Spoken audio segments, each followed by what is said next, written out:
right, and welcome to Fast Break Breakfast, NBA podcast. My name is Keith Parrish. I have Porter Callahan, a.k.a. TRILLBRODUDE, coming up in just a couple of minutes. We talk about the Sixers and the Eastern Conference and a bunch of other fun stuff. But first of all, there is some big NBA news. There was a trade in the middle of August and also some terrible news for the Oklahoma City Thunder, as it has just been announced that Chet Holgren, who we found out on Wednesday, had suffered some form of ligament damage in his foot. We got more details on Thursday morning, and he is going to be out for the entire season. He will miss the entire 2022-2023 NBA season because of a Liz Frank injury to his right foot. It's an injury that occurred at a Pro-Am at the Crossover in Seattle. Chet Holgren out for the year, the number 2 overall pick. And even someone like me who cynically pokes fun at the Thunder, this is just an upsetting bit of news. It's really sad for Chet. It's really sad for the Thunder fans. It's sad for NBA fans. We don't get to see this guy. He was such a unique talent and someone that I think we wanted to see like how that game would translate. And then the excitement of his first summer league, the first half of his first summer league game where he was knocking down all these jumpers. To lose all that, it's extremely upsetting. I feel like we have to acknowledge that this was also one of the big concerns about Chet Holgren, where he has a unique body type, was clearly very, very tall, very, very skinny. But this is just worst case scenario. And now the Thunder, I mean, we knew they were probably going to be focused on losing out again, but it's just a really sad development, a complete bummer for all NBA fans. The other bit of big news in the NBA outside of this kind of depressing injury news is that a trade went down as the Los Angeles Lakers, after finding out perhaps Kyrie Irving was not on the table because of the Nets reconciling and making up, they turned to plan B, their fallback plan, which was Patrick Beverley. Patrick Beverley joins his 5th Western Conference team in the last 12 months by coming from the Jazz to the Lakers in exchange for Talen Horton-Tucker and Stanley Johnson.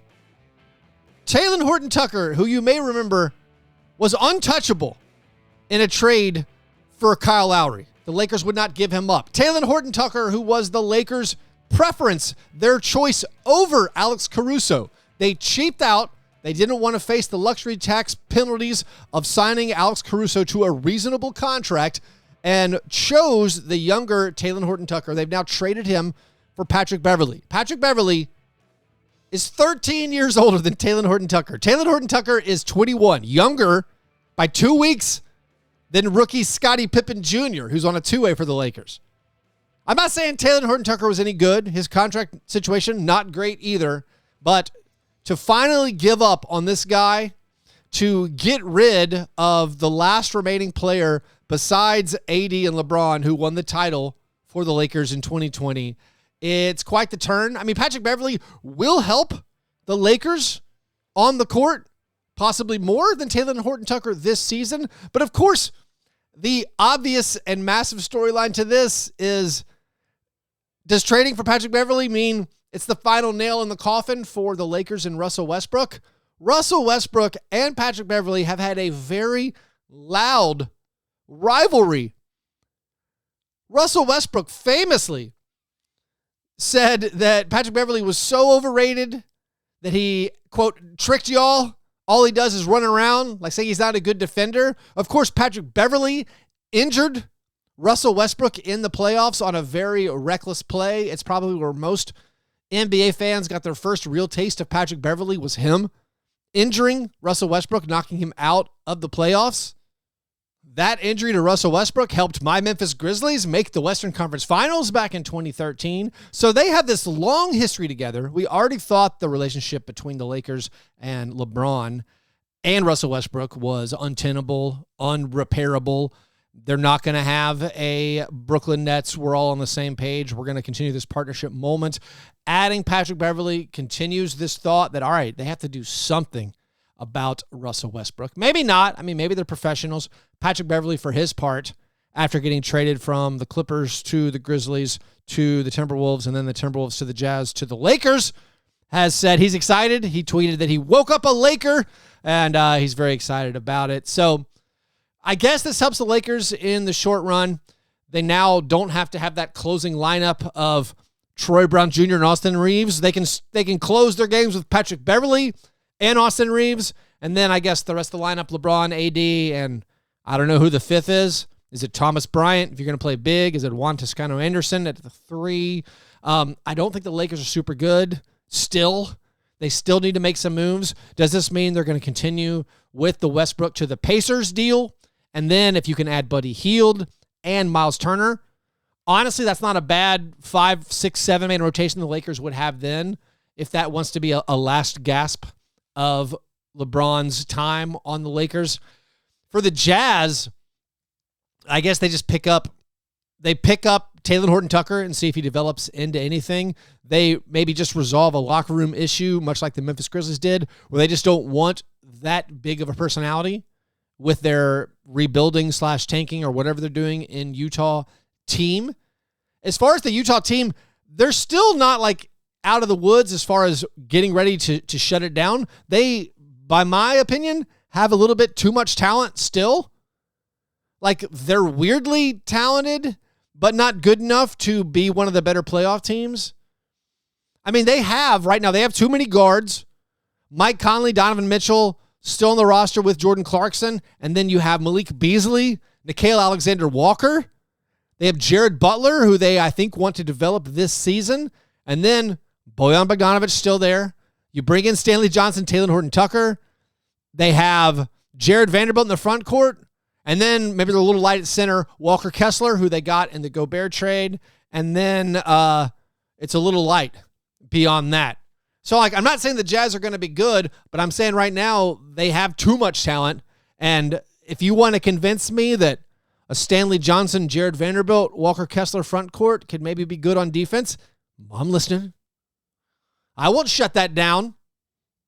Frankly, if the Jazz could trade Jordan Clarkson or Malik Beasley for like just an okay power forward or center, they would be decent. Not top 6 seed decent, but like win 60% of your home games decent, make the play-in decent, which of course, if the NBA was about winning basketball games and actually competing, would be a good thing. But as we know, it's not. The Jazz supposedly want to focus on tanking out. We think they want to probably trade Donovan Mitchell to the Knicks, but all that is a little bit of supposition. Could they zig instead of zag, or could they go a different direction? And decide to keep Donovan Mitchell and just build around this weird and frisky, youngish roster that they have? Who knows? Anyways, before I get Trill in here, I got to tell you about Grind City Media. Visit grindcitymedia.com today for the most up-to-date. Visit grindcitymedia.com today for the most up-to-date and exclusive coverage and analysis of the Memphis Grizzlies you can get. Grind City Media is always there, home and road, providing the most comprehensive Grizzlies coverage. Plus, get your local and regional sports fix all in one spot. For more information and behind-the-scenes access on the Grizzlies, visit grindcitymedia.com or follow on Twitter at grindcitymedia today. Also, if you're looking for basketball tickets for the upcoming season or any sporting event, NFL preseason, NFL regular season, MLS soccer, Major League Baseball. If you're shopping for tickets on the secondary market, go to SeatGeek.com and use promo code FASTBREAKBREAK. Same as the Twitter handle, FastBreak at checkout, and you will get $20 off your order. If you're a first-time customer, that's $20 off at SeatGeek.com. Just use that promo code FastBreak. All right, now let's get to the one and only TRILLBRODUDE.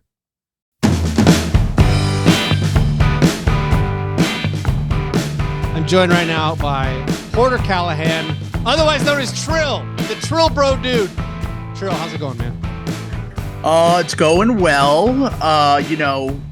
now that we got a little bit of the slop out of the way with the KD stuff, no slop really, just kind of going back. Well, is there not going to be more slop with now? Like well, there actual, it was fake. So we all have mourned the 5 weeks we lost for the Durant deal, but that was fake slop. Right. It was so now slop at all. we can get back to the real slop. So I would imagine that there's at least two. Obviously, the Donovan Mitchell domino is the next one to fall, but I would imagine that this opens up trades for the Jazz other than Donovan Mitchell. And then the Lakers, obviously, because the Lakers miss out on Kyrie. Kyrie, at least. Well, there's a partnership. There's now a partnership in Brooklyn. And partnerships. Very happy. My business knowledge is partnerships cannot be dissolved. Ever, especially in the NBA. They're permanent. I'm doing the same podcast with the same guys we started 8-9 years ago because that's just what you have to do once a partnership's made. So something should happen. The Donovan Mitchell one is tough because I bet $10 for a return of 8 that he would not get traded before opening night. So I'm kind of biting my teeth here because it feels like it's going to happen. I also, at the same very illicit site, I wagered $10 to win back 2 that Joel Embiid would not be traded by opening night. That's a winner. I mean, come on. I saw you're that. A high roller. I saw that, and I'm like, I would like to max bet this, and the max bet was in fact $10. So I was like, well, I'll loan this.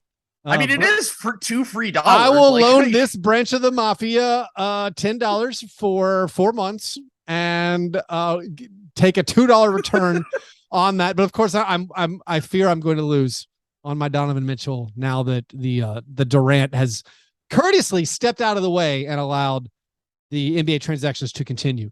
Well, I don't know, to be honest. Like, I do think that we probably will get one by opening night just because it makes sense to do that. But at the same time, like, Danny Ainge is famous for not taking deals that he doesn't want to do. And from everything I've heard about the Knicks' perspective, it does sound like the new guy that they have for negotiating trade is like very set on not giving up too much in trades. Like he's very hinky crazy asset wise. You say Danny Ainge is famous for whatever. Maybe this is because you're also covering a team up in the Northeast and you're a little more aware. Bias. I have this impression of Danny Ainge's trades, but like I don't specifically remember a lot of them. I'll be honest. When you say Danny Ainge is famous for, what I think he's famous for, Danny Ainge is famous for making a layup in the finals and raising his fist in the air. This is before your time. And he raises his fist in the air to show a totally hairless armpit. Blew my mind as a teenager. Wow. Blew my mind. I got to find the clip. But for me, when someone says Danny Ainge is famous for, all I was thinking of was his cleanly shaved armpit. He's ahead of his time. He was ahead of his time. He was, I mean, I didn't even know about manscaping. I didn't know men were legally allowed to shave things that weren't their face. And I just remember seeing that empty armpit. And like, I'm going to say I was 14 and I was like, just sat up straight and said, what? And you couldn't back your TV up. You know, you couldn't back it up back then. No, what? He's a revolutionary. So he famously nailed the Jason Tatum deal. Sure. But then everything else has been these kind of like, the joke was, I was going to trade for Anthony Davis, or I was going to trade for whoever. But the actual trades he did, they're all pretty slamming, right? But the thing is that anytime that he makes a trade for a star or like, so think about the history of his trades. You have Ray Allen, who they gave up the 5th pick for, like for a multiple time All-Star. You know, the odds are Ray Allen is going to be better than whoever's picked in the 5th pick of that draft, especially when you have Ray Allen in the middle of his prime. Then you have the Kevin Garnett trade, which is an all-time heist and honestly an inside job from Kevin McHale. We all know that. I do know about the inside job of Kevin McHale. Yes. Yes. And then you have the Kyrie trade, which value-wise was actually a fantastic trade. Jay Crowder, Isaiah Thomas, and the 8th pick in the draft in 2018. Like, to get 2 years of Kyrie Irving. Also, that's not an inside job, but that was fraud. I mean, because of the Isaiah Thomas thing. Yeah, that was a felony. I mean, that should not have been allowed. The Yeah, and then I mean the Gobert deal, which he just pulled off, also heisty. And similar. I mean, is that an inside job? I guess that's legit. That's above board. He did. I mean, leaving the Celtics to go to the Jazz, a little bit squirrely the way those back channels operated, and then to well, I was worried they were going to trade for Donovan Mitchell for nothing, so I'm glad they didn't. All right. Yeah, but so yeah, Ainge has been doing some solid work. Of course, it helps to have those connections. It helps to have played for the Celtics back in the day, and sure, have everyone knowing you favors. We're so heavy into the slop season. I have omitted an important part of you coming on Fastbreak Breakfast. This is your first time on Fastbreak Breakfast. Right. We're supposed to start with our breakfasts. Have you had a breakfast today? Are you a breakfast man? What does Trill do for breakfast? I'm not a breakfast connoisseur, but I mess with some breakfast. Like I this morning I just had gluten-free. I was gluten-free and vegan for a while. I'm not anymore, but my girlfriend is. So I had a gluten-free and vegan waffle with some Skippy natural peanut butter. Nice. And bananas on top. So that was my breakfast this morning. Yeah, little snack. My breakfast 2 days ago was a gluten-free raspberry scone because my wife is doing gluten-free right now. So there you go. Look at us. Not too bad. We've gluten-free teammates. That's right. That's something we can bond over. No, with this now that the Nets are maybe the Nets again, what does that mean for the Eastern Conference? Is it still, what's our hierarchy? Is it Celtics, Bucks at the top, and then tier are we 1. Sixers, and then we have Sixers, Nets tier 2, or are the Nets not quite on that tier? I think I would. And I am purposefully omitting the Miami Heat because screw them. I hate the Heat. They're my least favorite team in the NBA, but if I had to be honest, I would also include them in that tier, just because I do think that Jimmy Butler in the playoffs is a different level of player. Yeah. Like I don't think in the regular season he's like a top 12. He's guy. like the anti-Harden. Yeah, basically. Yeah. He basically gets to the playoffs and improves massively. Yeah. So I have to give him credit. I mean, he just ended our season and played amazingly for a good chunk of those playoffs. So I would put Miami in that tier. So I would clearly have Boston and Milwaukee in the first tier. I think Boston obviously just went to the finals. Some of that was injury luck. Some of that was the fact that they're just a really good, deep team. And now they have Malcolm Brogdon. In addition to that, Danilo Gallinari is like their 10th man or whatever. And then you have Milwaukee having Chris Middleton coming back healthy and just having a championship under their belt already, and the best player in the world in Giannis. Obviously, that's tier 1. Tier 2, I would probably go Nets, Sixers, Heat. I would say the Nets have a higher. I feel like the Nets have a higher ceiling, but a lower floor than the Sixers. Like they could easily just absolutely collapse next year. They could win 28 games. I'm into that. Yeah. I think that if everything goes right for Brooklyn, and I personally still think that they might be like one minor, not major trade, but not minor trade away, like a Miles Turner trade. Like if they were like, hey, let's trade some of our young guys, Day'Ron Sharpe, Cam Thomas, and a first round pick for Miles Turner, then okay, now I think you got a little bit more like you got a rim protector on defense, because as good as Ben Simmons is defensively, that's the one area that he's not going to cover for. And I think that getting a center like him, like I worry about their big situation, but otherwise that offensively they're going to be so damn good with all those shooters. You just mentioned someone who I had not yet considered in the aftermath of Kevin Durant making up with his front office.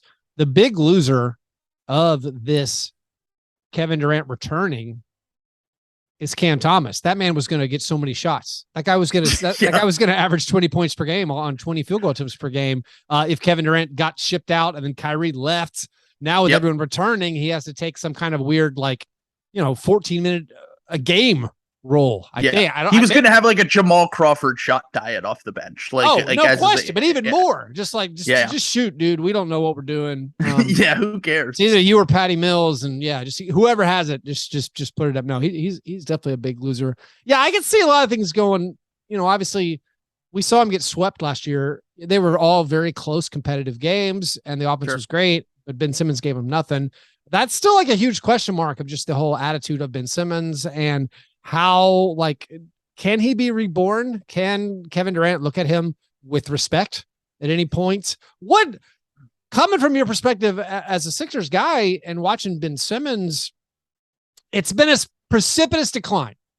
I have accused some Sixers fans of like retconning this history that Of course. people saying like, oh yeah, I always doubted him. And it was like, I didn't hear anything from my outsider perspective. I heard everyone was just in love with the guy. He was in contention for defensive player of the year until the Hawks series. And then until the Hawks fourth quarters, and then he passes up the layup, and then everyone's throwing him under the bus. And then everyone's like, the coach is like, I couldn't ever win with this guy. And all the fans were like, yeah, we got to get rid of this guy. And so that felt all new to me. So I guess it was maybe simmering and growing before then. But when did you find yourself that you turned on Ben Simmons? And it wasn't until he just set out this whole year. So I was never strongly one way or strongly the other way.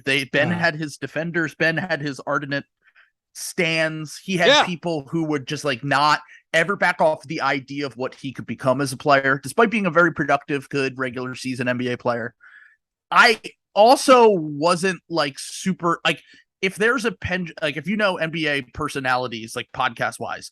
If Spike Eskin is on the one side of Ben Simmons, he was the biggest Ben Simmons hater, and Ben Dietrich was on the other side of the biggest Ben Simmons lover. I was like kind of squarely in the middle of those two, where I could see both sides of the argument. I might be holding on to something that isn't there with Ben just because, I mean, mentality is a big part of basketball, and like he might just not like showing up and playing games is actually kind of important. I don't know, and if he is truly not committed to basketball and he's truly not committed to improving, which he has pretty much shown throughout the first 5-6 years of his career, then I don't think he can ever become the player that so not to interrupt you, but even that, like, if he's not committed to improving, that's a thing I did not hear until the playoffs in 2021.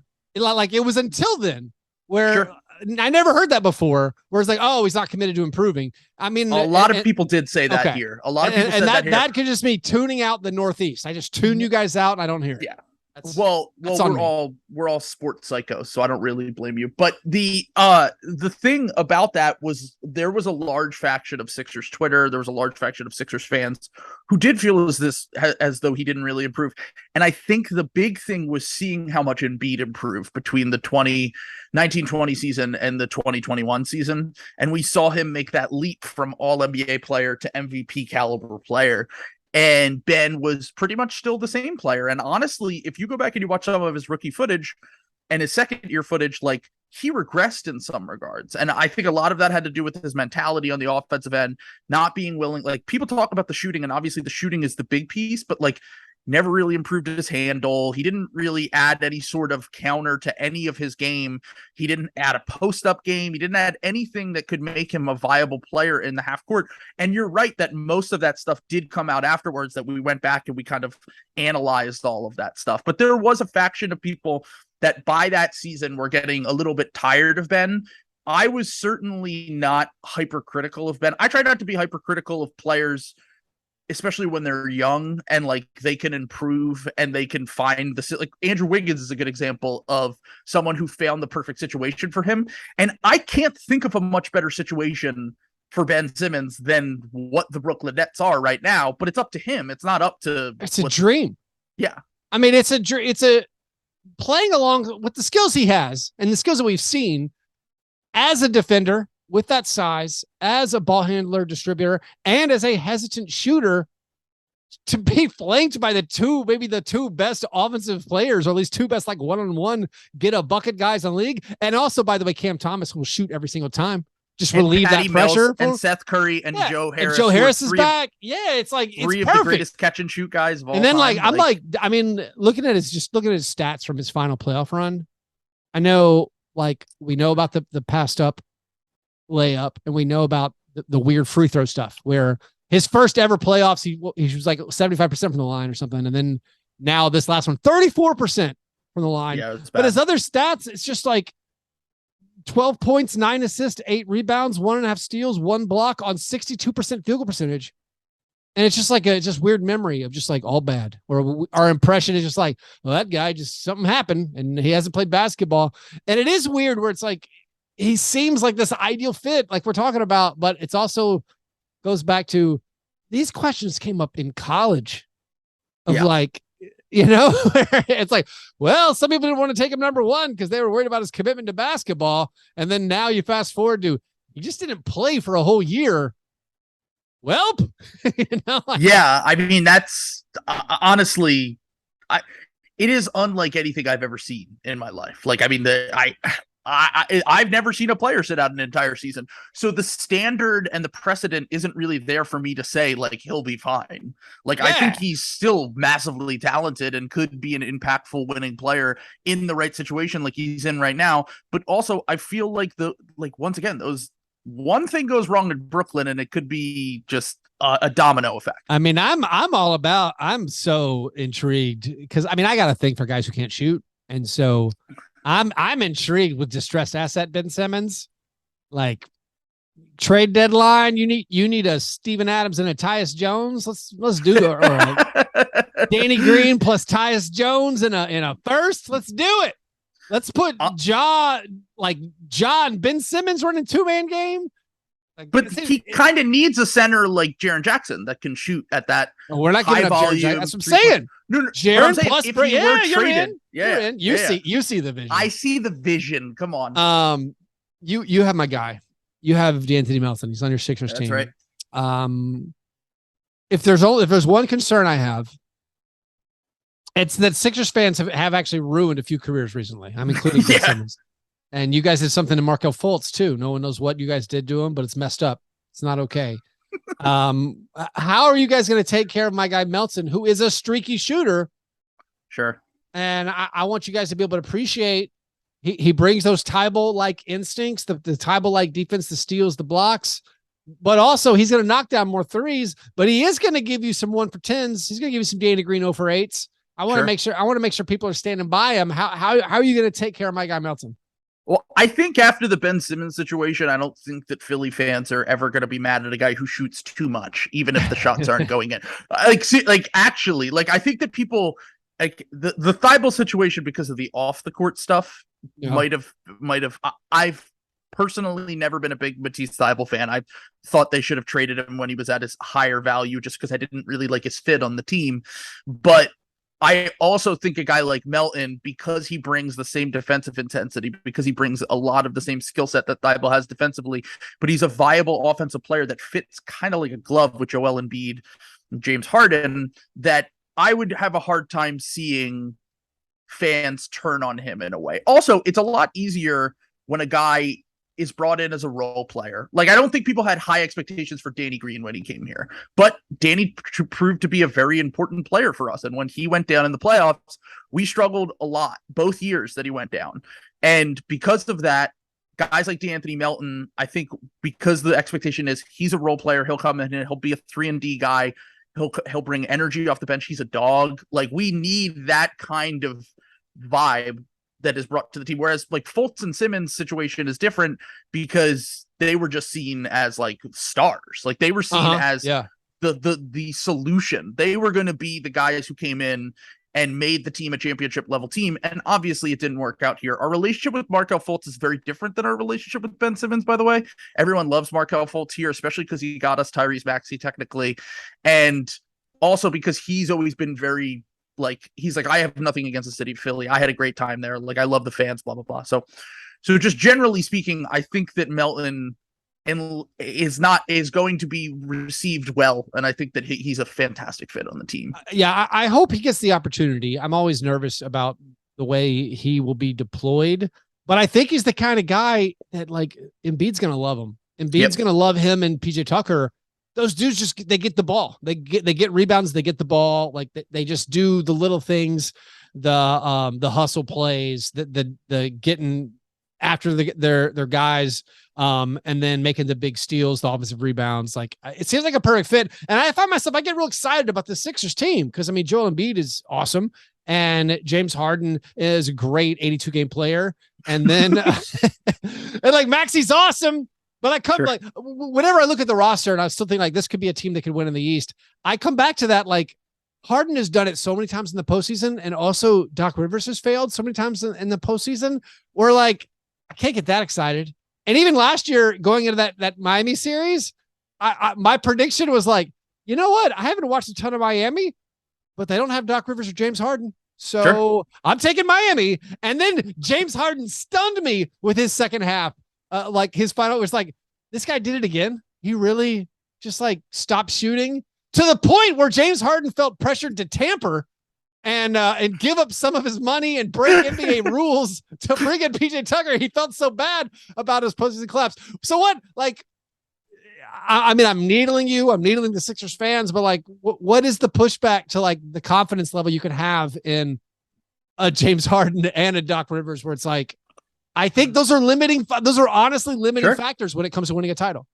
I totally agree. I especially agree with the Doc Rivers thing. I've never been a Doc guy. I was very upset when we hired him. I wanted to hire Ty Lue.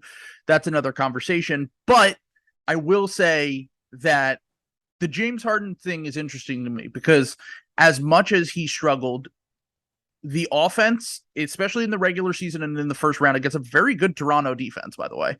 People, all I ever hear about is how amazing the Toronto defense is. And then the Sixers put up like 120 on them 3 times, and all of a sudden, well, didn't you guys have like take that seriously? Wasn't there like a no turnover 80% true shooting half or something?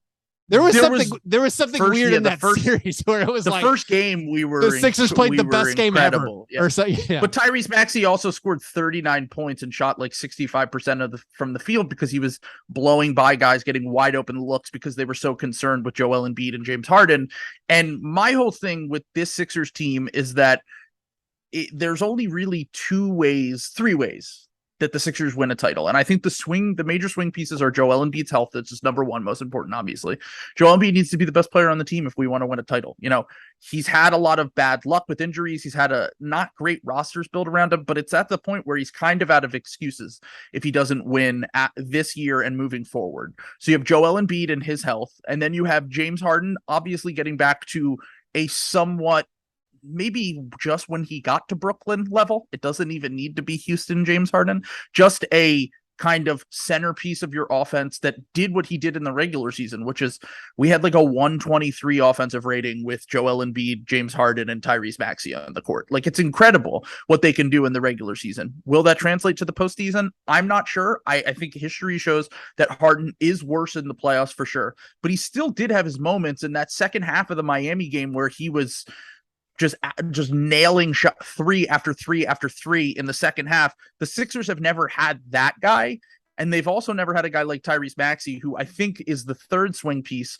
where if Maxey goes from nice good player to, nice good young player to a guy who's in the most improved conversation next year, a guy who's maybe even in the all-star conversation next year, then that is the major swing piece to me, because I really think he's a 16-game player. And I think that James Harden's role is, generally speaking, is like not the heliocentric James Harden that we've come and we've gotten used to. It's kind of what he was when he first got to Brooklyn, which is like the guy who has the ball, that can facilitate, that can run some offense. And also this offseason, we're hoping that he's actually working on his hamstring and his game. And from everything we've seen, which I don't fall for offseason clips, by the way, but everything we've seen, it looks like he's trying to get his mid-range game back, which is an important factor when you get to the playoffs. So my hope is that this team really thrives offensively on Maxey and Embiid, and Harden is kind of the connector piece that keeps everything going. Doc, to me, different right. Story. Yeah. No, I mean, the Harden thing, in theory, what you say, I buy in. And even last year I was bought in, and then he surprised me with that game 6 second half. And I'm like, oh, you got me again. I didn't see it coming, and somehow you surprised me like a great magician. The sleight of hand. He's like, I'm not going to do it this time. I'm not going to do it this time. But I did it. Oh, within 2 games, game 4 second half to game 6 second half, he checked out. I think there's a lot of optimism in Maxey, and just, if they stay healthy, if PJ Tucker is the PJ Tucker we've seen the last couple of years, like that's a big piece. Like, if you're taking stuff off Tobias, like I feel like Tobias gets a bad rap for his postseason performance, where for me it's like he's just Tobias Harris. Like, I can't get mad at a puppy for doing puppy things. He's Tobias Harris. He's doing Tobias Harris things. He was good in the playoffs this year. I don't know. He was fine. But even in the biggest games, like you can't give the ball to Tobias Harris and say, get us a bucket. Like, that's not a Tobias Harris thing. He's going to take the offense that comes to him. You need, if it is a Harden or a Maxey, a creator with the ball, you can't get the ball to Anthony Melton and say, give us a bucket. You're going to have those apex stars. You have Embiid. You're probably going to need Harden to do it. If Maxey can step up to that offensive level, maybe that is it. Finally, let's get out of here. You guys broke the rules. You guys tampered. What should your punishment be? Nothing. We shouldn't get any punishment. No. I mean, look, I think that the reason why everyone's making a big deal out of this is the fact that, obviously you have the Morey and Harden connection in Houston. It's pretty obvious that I think that this was telegraphed. Zach Lowe was talking about it on his podcast. Even when the trade happened, he was like, why were they in such a rush to make this trade happen now, as opposed to this upcoming offseason? Like, what's the difference? Is there something happening here? And then we did learn that, well, yes, technically you still could have done a sign-in trade this offseason, but that would have been harder to maneuver and blah, blah, blah. The big issue here is the fact that if Harden really did have a handshake deal with the team and was like, hey, I'll just, when we don't have cap space next summer anyway, when Joel Embiid's Supermax kicks in, I'll sign a longer term deal next offseason with a higher hit. That is an issue. My argument back to that would be, who you just described James Harden checking out on his third team in the playoffs, or second team. He didn't really check out on the Nets in the playoffs, but he did check out on the Nets. So you're describing a guy who's coming off a hamstring injury at 33 years old. All the teams that had cap space this summer were the Pistons, the Spurs. You're not going to try to convince me it made sense for him to take a voluntary pay cut. I mean, no. I agree. I agree. But the market would have dictated that he was not getting a lot of money on the open market anyway. I do think that the real issue is if he was saying there's a handshake deal next year. Technically, he actually, over the next 2 years, could potentially make more money than if he came back and he sucked. But the idea here is that he is going to come back and get a bigger deal next year. Now, if that is the case, I think we really could get hit with like a first round pick. Like we could get like a real fine, because that makes sense to me that people would be pissed over that. I could also imagine that. I assume just honestly PJ Tucker being involved because the Heat got slapped the year before and they were docked for their dealings with the Kyle Lowry thing, that when a rival and a team they're competing with for the Eastern Conference title this upcoming season, when the Sixers are able to get away PJ Tucker without having the space to get PJ Tucker, and then you're like, well, I guess Harden is doing something funny with his contract to make this happen. I could imagine the Heat, not that the Heat would stoop to snitching or calling Pat Riley's Adam never done Silver. that before. But I mean, Udonis Haslem did it with Bogdanovich, like literally. Udonis Haslem has, he has one job, and it's to report what the other people are doing in the NBA. And I feel like the Miami's like, you can't take away our second round pick and then let this shenanigan go down. Yeah. So no, I totally understand that, and I also think that I think probably what is going to happen, maybe multiple second round picks, a bigger fine, whatever. If they do a first round pick, it's going to set a pretty, like, I don't care about tampering. I don't care. Every team does it except for the Hornets. Can Adam Silver do a lottery protected first round fine?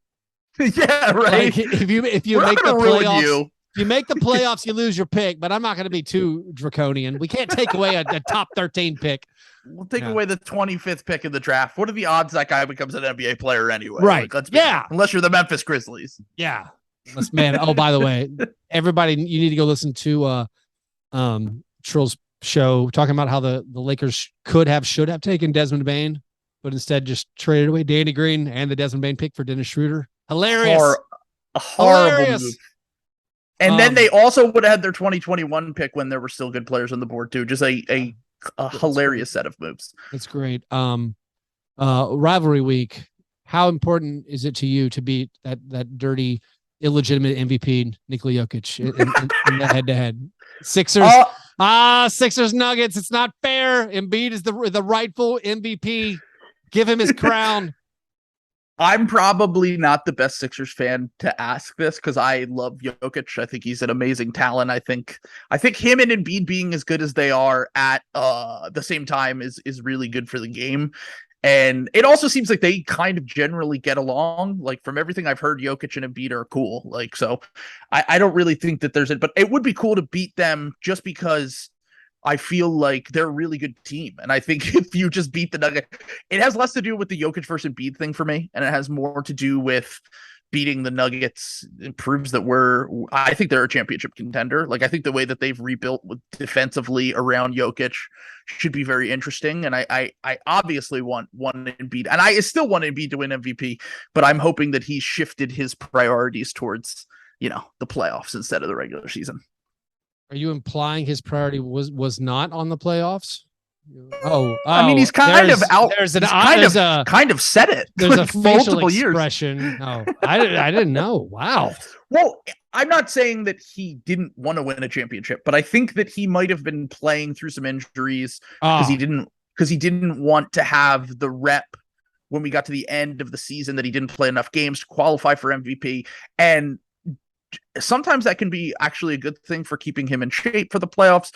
But at the same time, I do think that this year his focus is going to be more holding the defense together, making sure that and by the way, they almost always win the minutes by a lot when Joel Embiid is on the court. So, So that seems to be, I think he knows that part of the game will come easily to him, and that by the time they get to the playoffs, he should just remain.